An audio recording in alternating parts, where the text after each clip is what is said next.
Hi guys, hope you all doing well. And here we are with another nice video.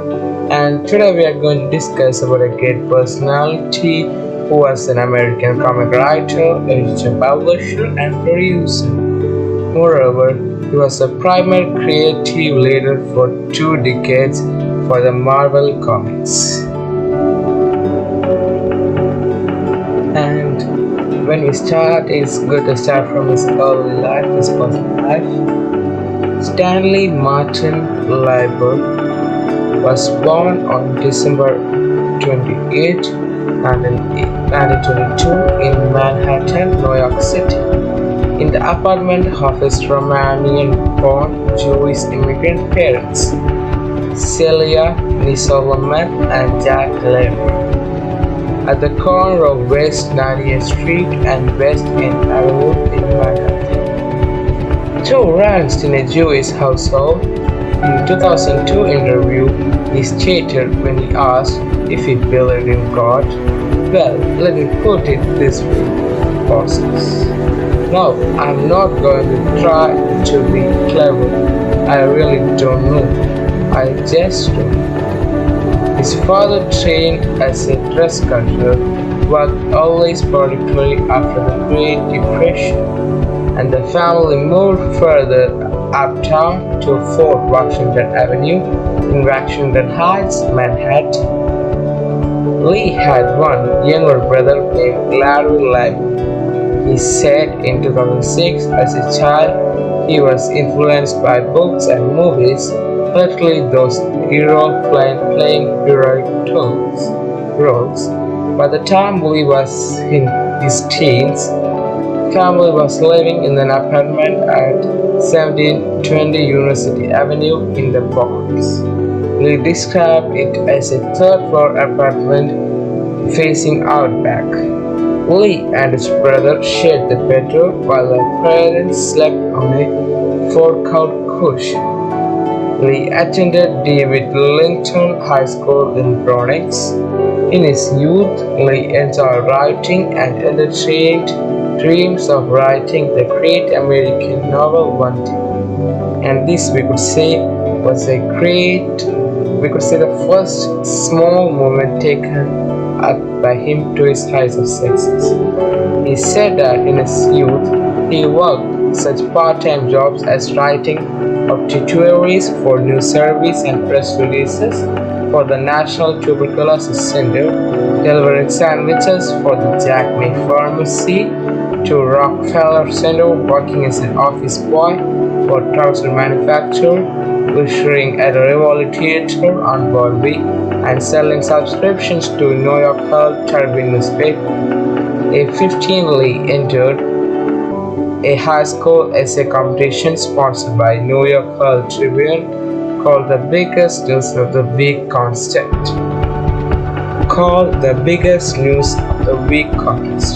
Lee claimed to have won the prize for 3 straight weeks, guarding the newspaper to write him and ask him to let someone else win. The paper suggested he look into writing professionally, which Lee claimed probably changed my life. He graduated from high school early, aged 16 and a half.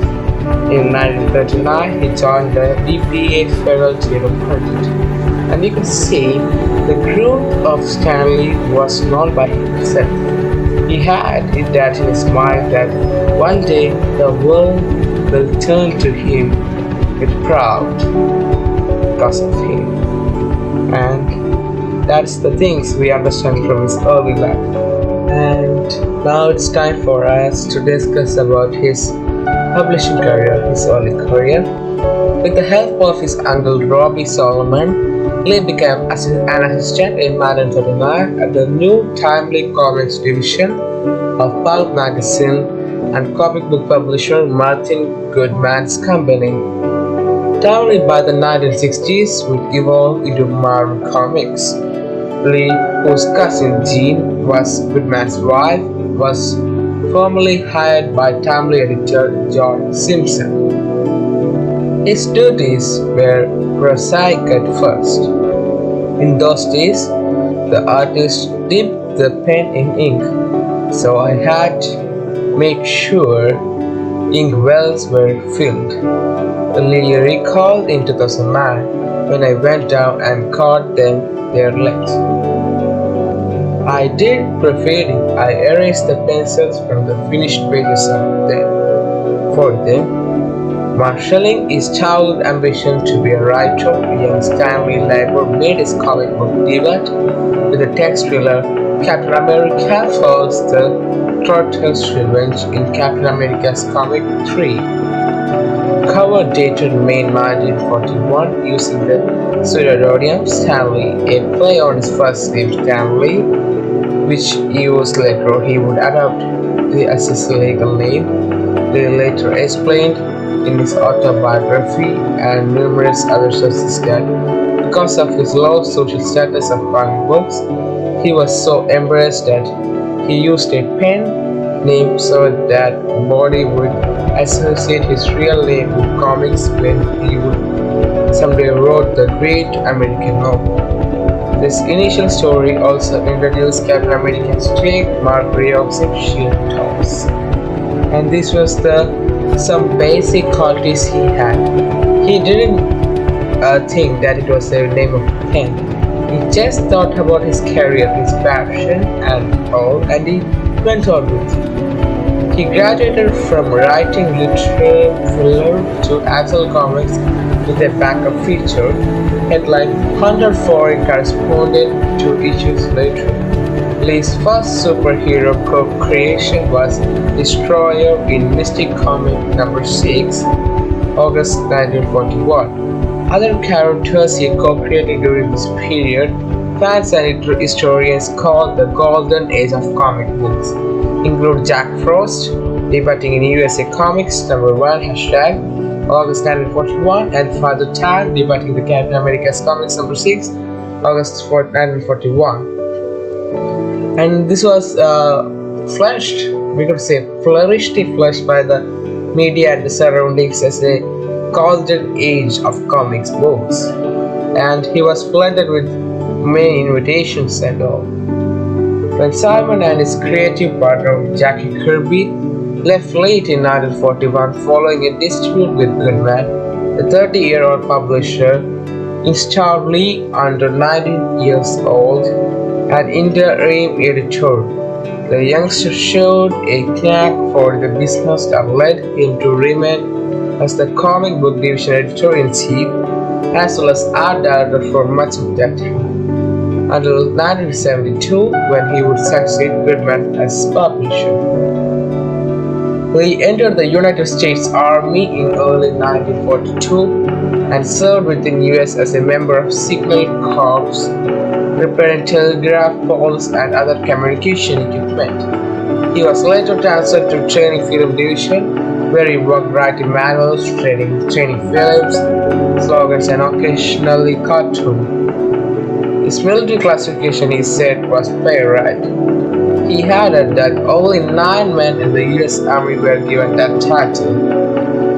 In the Army, Lee's division included many famous or soon-to-be famous people, including 3-time Academy Award-winning director Frank Capra, New Yorker cartoonist Charles Adams, and children's book writer and illustrator Theodore Geisel, later known to the world as Dr. Caesar.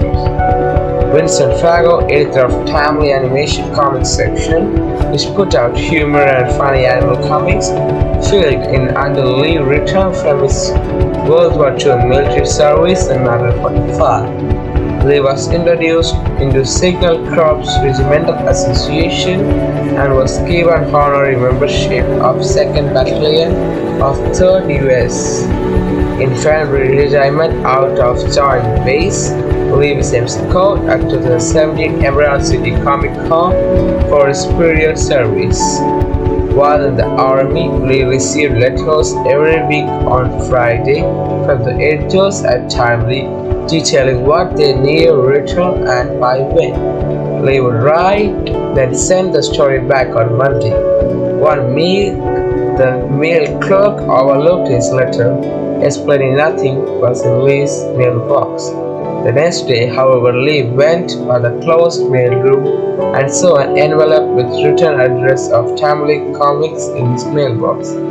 Not willing to miss a deadline, Lee asked the officer in charge to open the mail room, but he refused. So Lee took a screwdriver and unscrewed the mailbox hinges, enabling him to get the assignment. The mailroom officer saw what he did and turned him into base captain, who did not like Lee. He faced tampering charges and would have been sent to live-in prison. However, the colonel in charge of the finance department intervened and saved Lee from disciplinary actions. And when we looked at this, when at this early stage, most of his companions, most of the people around, didn't accept him. But there were some other people who really accepted him. Whatever happened, Charlie never, what we could say, never lost his hope. He went and went on. In mid-1950s, by which time the company was now generally known as Atlas Comics, Lee wrote stories in a variety of genres including romance, western, humor, science fiction, medieval adventure, horror, and suspense. In the 1950s, Lee teamed up with comic book legend Dan DiCarlo to produce the Sneak newspaper strip by Frank Irma, based on the radio comedy starring Mary Wilson. By the end of the decade, Lee had become dissatisfied with his career and considered quitting the field. And by this, all these factors hitting him, he got very much depressed and he thought about quitting it. At the end of the decade, he was, we could say, totally frustrated, dissatisfied with his career and considered quitting the field. As he's a normal person, he will like okay.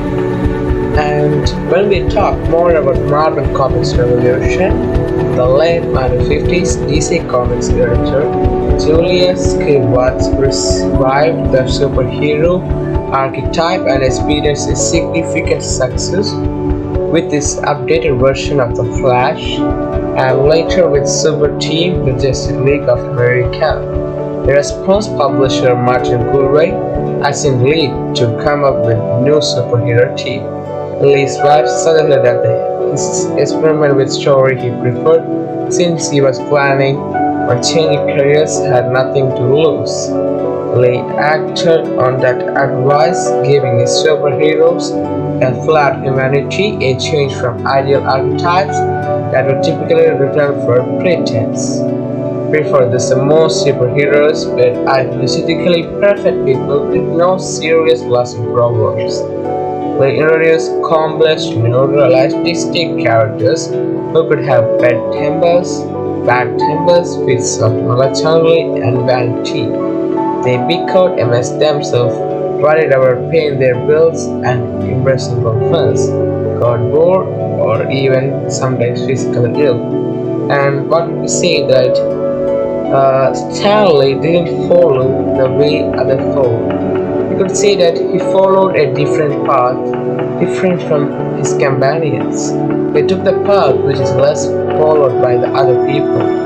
That made all the changes. He thought in another path of creation and imagination that led to a new path of comic series, we could say. The first superheroes Lee and artist Jack Kirby created together were the Fantastic Four. The team's immediate popularity led Lee and Marvel illustrators to produce cavalcade of new titles.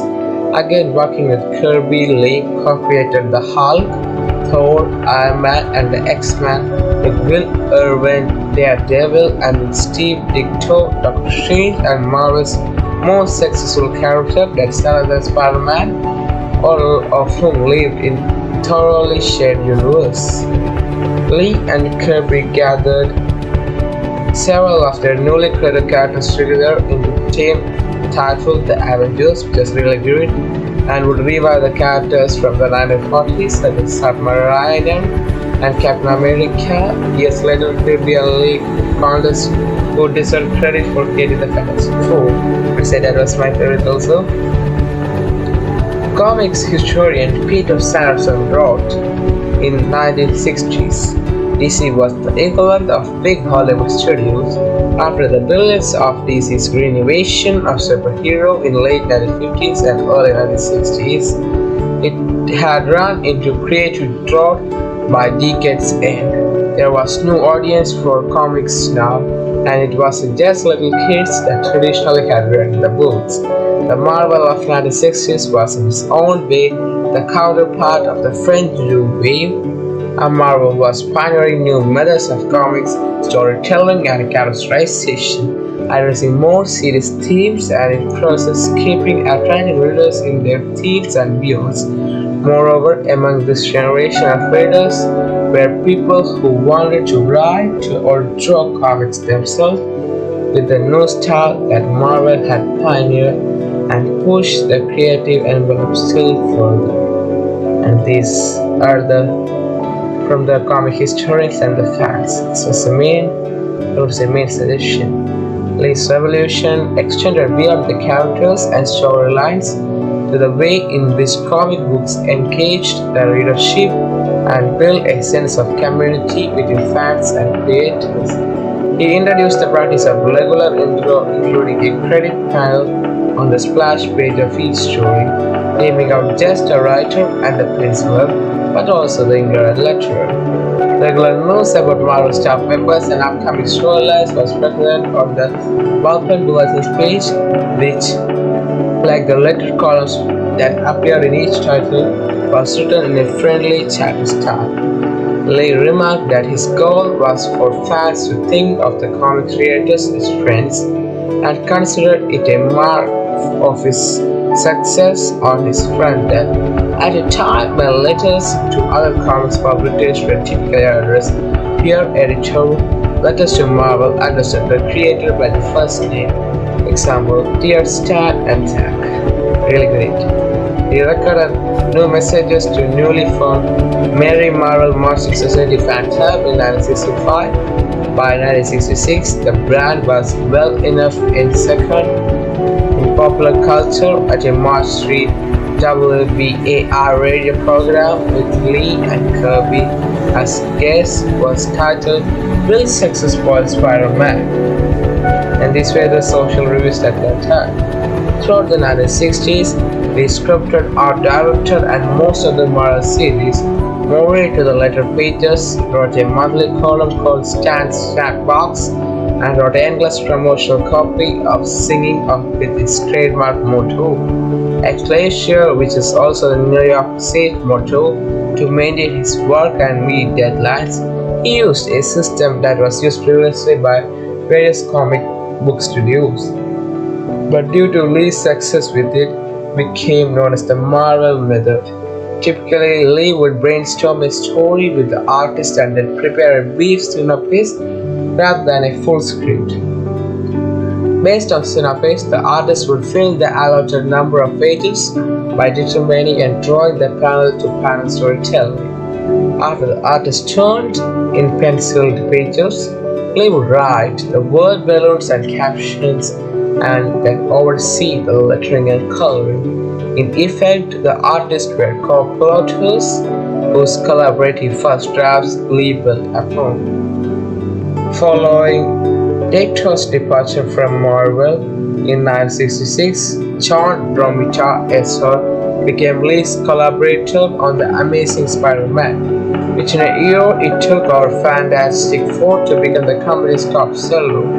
Lee and Romita's stories focus on just social and college lives of characters as they did on Spider-Man's adventures. Stories became more topical, addressing issues such as Vietnam War, political elections, and student activism. Robert Robertson, introducing the Amazing Spider-Man number 551, August 1967, was one of the first African American characters in comics to play a serious supporting role.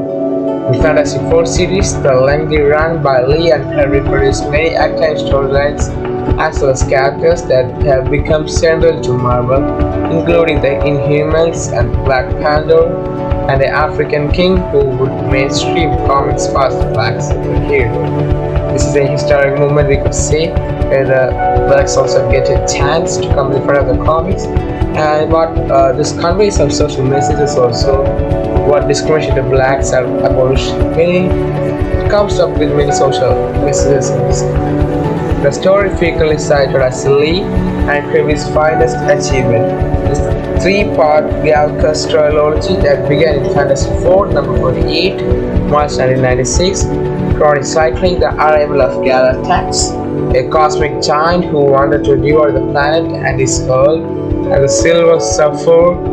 The Fantasy 4 hashtag 48 was chosen as hashtag 24 in 100 greatest Marvel of all time poll of Marvel Studios in 2001. Editor Robert Greenberger wrote in his introduction to the story that as the fourth year of Fantasy 4 became to a close, Stan Lee and Jack Kirby seemed to be only warming up. In retrospect, it was perhaps the most fertile period of any Marvel title during Marvel's age. Comic historian Les Daniels noted that the mystical, metaphysical elements that took over the saga were perfectly suited to the taste of young readers in the 1960s, and Lee soon discovered that the story was favorite on college campuses. Lee and artist John Bessner launched the Silver Surfer series in August 1968. The following year, Lee and G. Cullen created the Falcon, comics' first African American superhero in Captain America. Hashtag 170, September 1916. In 1971, Lee indirectly helped reform the comics code. The U.S. Department of Health, Education and Welfare asked Lee to write a comic book story about dangers of drugs, and Lee conceived a 3-issue subplot in Amazing Spider-Man hashtag 96 to 98 cover dated May to July 1971, in which Peter Parker's best friend becomes addicted to prescription drugs. The comics code authority refused to grant the sale because the story is with a drug use. The anti-drug contest was considered irrelevant, with Goodman's cooperation and confident that original government records would give him credibility. Lee had story published without the C. The comic sold well and Marvel earned praise for its social constitutional efforts. The CCA subsequently loosened the code to permit negative discussion of doubts among the new freedoms. Lee also supported using comic books to provide some measure of social commentary for the real world, often dealing with racialism and bigotry. Stands of Vox, besides promoting an upcoming comic book project, also addressed issues of discrimination, intolerance, or prejudice. In 1972, Lee stopped writing monthly comics to assume the role of publisher. His final issue of Amazing Spider-Man was hashtag 110, July 1972, and his last Fantasy 4 was hashtag 125, 1972. And this was the early years of Marvel when we talk about it. And we could say that he didn't only run back of sexes, he also went back of human, what we would say, universal peace, universal health, universal anti-drug deals, anti-drugs. He also made his comics very social to the people, which was very social, which made them very social conscious. You see, there may be many teens and youngsters who have changed reading this. We don't know what happens in the real world, but this was something taken the move, or the move taken by Stan Lee to make his part clear, and that's. And when we move on to the later Marvel years, Lee became a figurehead and public face of Marvel Comics. He made appearances at comic book conventions around America, lecturing at colleges and participating in panel discussions. Lee and John Romita Esau launched the Spider-Man newspaper comic strip on January 3, 1967. Lee's final collaboration with Jack Kirby, The Silver Surfer, The Ultimate Cosmic Experience, was published in 1978 as a part of Marvel 5 story book series.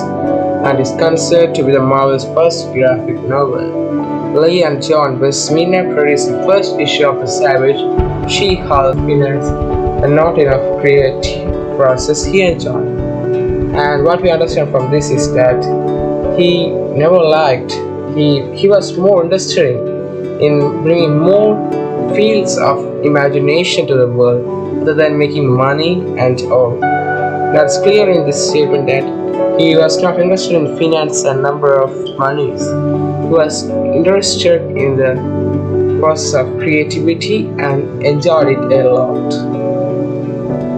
And now it is time for us to speak the things beyond Marvel. Lee stepped away from regular duties as Marvel in 1990s, though he continued to receive an annual salary of $1 million as chairman emeritus. In 1998, he and Peter Paul began a new internet-based superhero creation, production, and marketing studio, Stanley Media.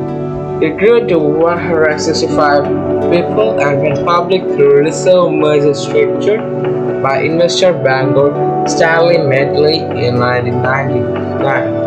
But near the end of 2000, investigators discovered illegal stock manipulation by Paul and corporate officer Stephen Gordon. Stanley Media filed for Chapter 14 bankruptcy protection in February 1. Paul was extradited to US from Brazil and pleaded guilty for violating SEC Rule 10b-25 in connection with trading of stock in Stanley Media. Lee was never implicated in the scheme. Following the success of Fox Studios' 2000 X-Men film and Sony's then current Spider-Man film, Lee sued Marvel in 2002, claiming that the company was failing to pay his share of the profits from movies featuring the characters he had co-created. Because he had done as an employee, we did not own them. But in 1990s, after decades of losing money licensing them for the television and film, Marvel had produced him 10% of any future profits. Lee and the company settled in 2005 for an undisclosed seven-figure amount. In 2001, Lee, Bill Champion, and Arthur Lieberman from PRW Purveyors of Wonder Entertainment to develop film, television, and video game properties. They created a rescue animated hero series Chespirwa for Spike TV. That same year, DC Comics released its first one, written by Lee, the Just Imagine series, in which Lee imagined the DC superheroes Superman, Batman, Wonder Woman, Green Lantern, and The Flash. In 2004, POW or 5% Poll Entertainment and Public through a reverse merger again structured by investment banker Stan Medley. Also that year, Lee announced a superhero program that would feature former Battle Royale star as the lead character. Additionally, in August of that year, Lee announced the launch of Stanley Sunday Comics, a short-lived subscription service hosted by comicbook.com from July 2006 until September 2007. Lee hosted a co-creator, executive producer, and judged the reality television game show competition Who Wants to Be a Superhero on the Science Fiction Channel. In March 2007, after Stanley Media had been purchased by Jim Nesbitt, the company filed a lawsuit against Marvel Studios for $5 billion American dollars, claiming Lee had given his rights to several Marvel characters to Stanley Media in exchange of stock and a salary. In June 2007, Stanley Media sued Lee, his newer company POW Entertainment and subsidiary QED Entertainment. 2008, Lee wrote humorous captions for the political informative book Stanley Press's Election Days. What are they really saying? In April of that year, Burton Partners of Rainmaker Animation announced partnership with Poe to introduce CGI film series Legion of Fire. The projects by Lee announced in late 2000s included a line of super comics of Virgin Comics, a TV adaptation of novel Hero, a foreword by Skyscraper Man by Skyscraper, Fire Safety Advocate, a Spider-Man fan, Dan Wing, a partnership with Guardian Media Entertainment and Guardian Project to create NHL superhero mascots, and work with Eagle Initiative program to find new talent with comic book film. In October 2011, Lee announced he would partner with 1821 Comics on the multimedia imprint for children. Stanley's Kids Universe, a move said addressed the lack of comic books targeted for the demographic, and he was collaborating with the company on its first rated graphic novel Romeo and Juliet. The War by writer Max Borg and artist Sagar Surivan. At 2012 San Diego Comic Con International, Lee announced his YouTube channel, Stanley's World of Heroes, which airs programs created by Lee, Mark Hamill, Peter David, Aaron Curry, and it was Bonnie Burton, among others. Lee wrote other books Zodiac, released in January 2015, which sought more the film Stanley's Annihilator, based on a Chinese prisoner turned superhero named Ming, and in production since 2013 was released in 2015. 2002, For Entertainment debuted the manga series Karakuri Doji Ujinomo, a collaboration between Lee and Hiroyuki Taki, Viz Media, and Shishuni. The following year, For released Hero Man, which was written by Lee and serialized in Square Enix monthly Shonen Ganon, the Japanese company Bones. In 2011, Lee started writing a live-action musical, The Yin and Yang Battle of Tao, and created the limited series Blood Red Dragon, a collaboration with Todd MC Fairley and Japanese rock star Yoshiki. The 2000 saw Lee's public persona penetrate the public consciousness through merchandising, branding, and appearance in Marvel's books, in which he was featured as a character in Marvel Universe. In 2006, Marvel commemorated Lee's 65 years with the company by publishing a series of one-shot comics starring Lee himself meeting and interacting with many of his co-creations, including Spider-Man, Doctor Strange, and The Thing, Silver Surfer, and Doctor Doom. These comics also feature short features by such comics creators such as Joss Whedon and Fred Hemberg, as well as reprints of classic Return Avengers. At the 2007 Comic Con International, Marvel introduced Stanley action figure. The body beneath the figure, removable cloth by Rob. This is a reused mold of previously the Spider-Man action figure with minor changes. Comic Case Expo Los Angeles, largest comic book convention, was rebranded as Stanley's Comics, represented by Pro Entertainment in 2012. 2016 Comic Con International reintroduced this digital graphic novel, Stan Lee's God Walk, with text originally written by Poem, illustrated at Carnegie Hall in 1982. The print book version won 2007 Independent Publisher Book Awards, Outstanding Books of the Year, Independent Voice Award. And these are the things of Stan Lee beyond Marvel. And this time he was really famous, and as he was a child, he thought it was coming real, and the world was behind him, and that's all. And when we talk about this, after this, beyond Marvel, after we talk about that, there were some real legal concerns with him. He engaged with several legal actions in later years, like intellectual property. There were some problems like that, and some victim of elder abuse. There was something like that, and they were all forced investment, and there were many charges against him, but he overcome that whole, because he never lost his hope. And we could take a little skip here, and we could go to his biography, his books. Lee Stein Marchers, and Amazing Life of Stanley, Simon Suitor, Lee Stanley, and there are many books like this.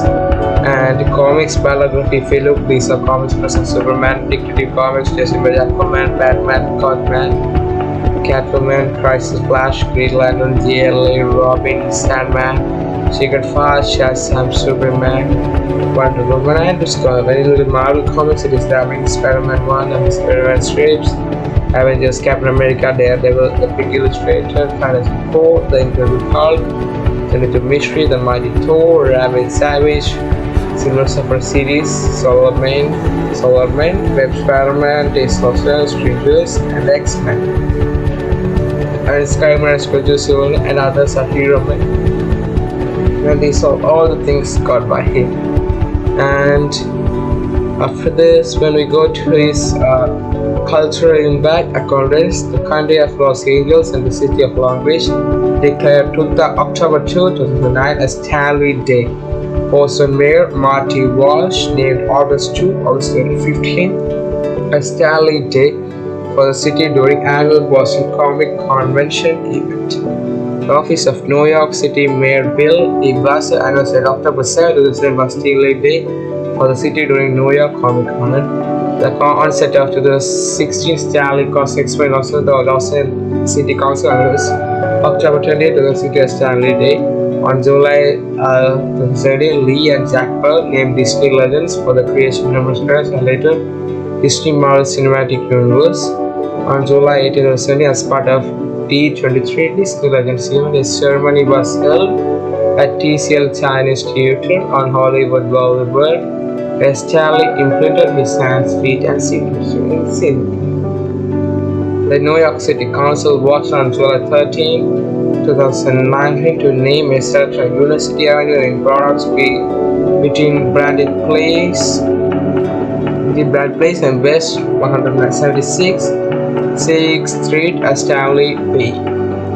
When we talk about his awards, he won Impact Award, the Bell Sister Award of Hall of Fame, Jack Ruby Hall of Fame, Saturn Awards, National Medal of Art. He was nominated to Hugo Awards, Dream Awards, Hollywood Walk of Fame, Visual Effects Social Awards, Producers Guild of America, National American Video Game Trade Reviews, and Scarlet Liners. And one of the main things that changed his life was Marvel Studios. Definitely, I think it changed a lot of things in his life. There are other publications like DC Comics, like Funky Flashman, The Amazing Adventures of Cable, and that.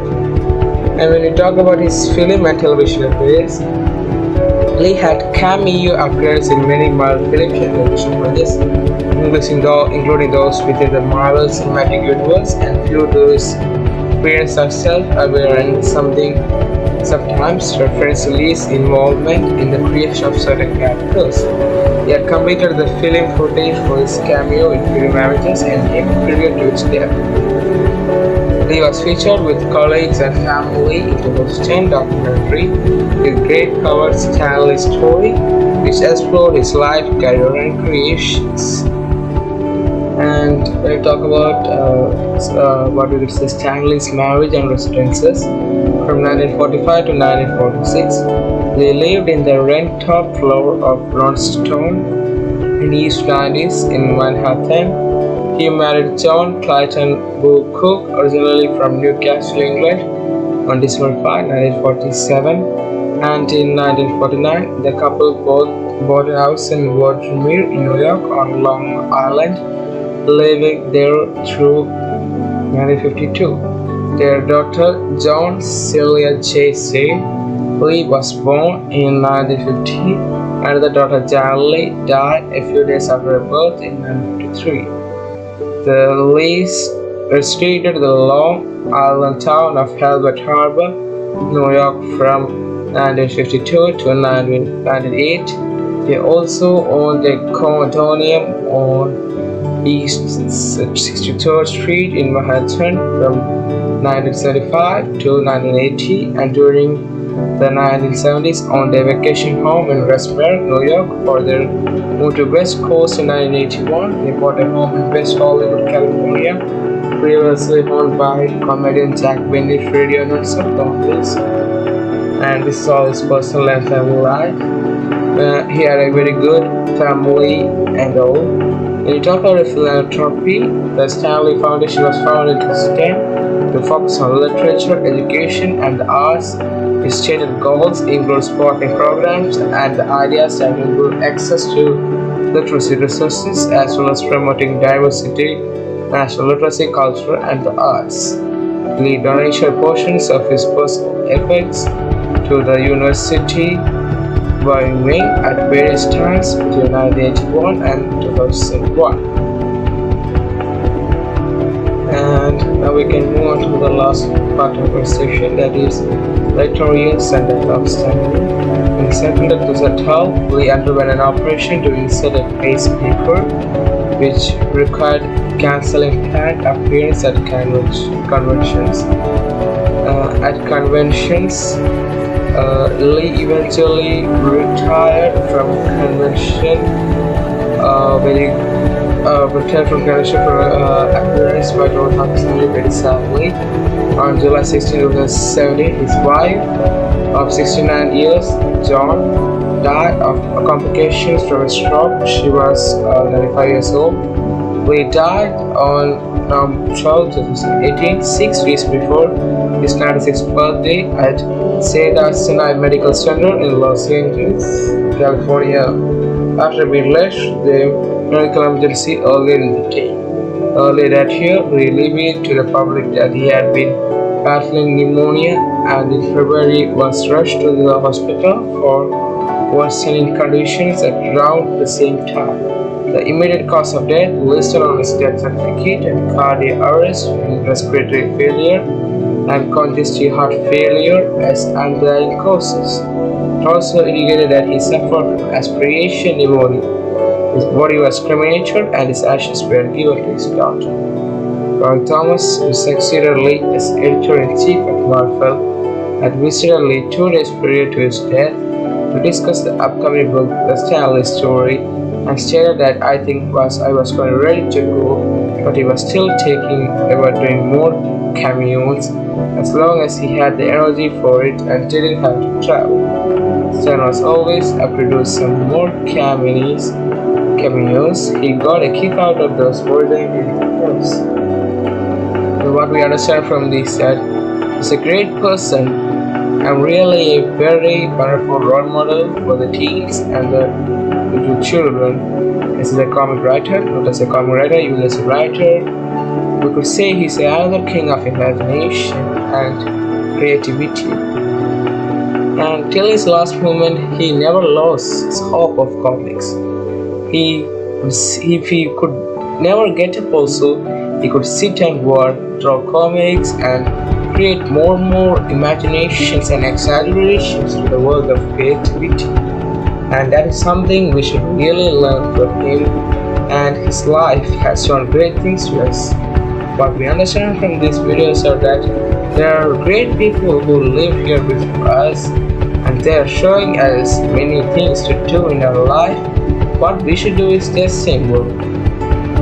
We are going to say to follow their path, learn from their failures, look at their failures, study from that, look at the success, study from that, and make a path for you very uniquely. Don't copy others. Make a path in your way and you'll succeed in your life, and that's for sure. And if God's grace, one day if a person hears this and the future gets to a heart of success, I would be speaking to that person like this real example. Right? But it's a true fact if you hard work. And I think I'm out of time, and thank you.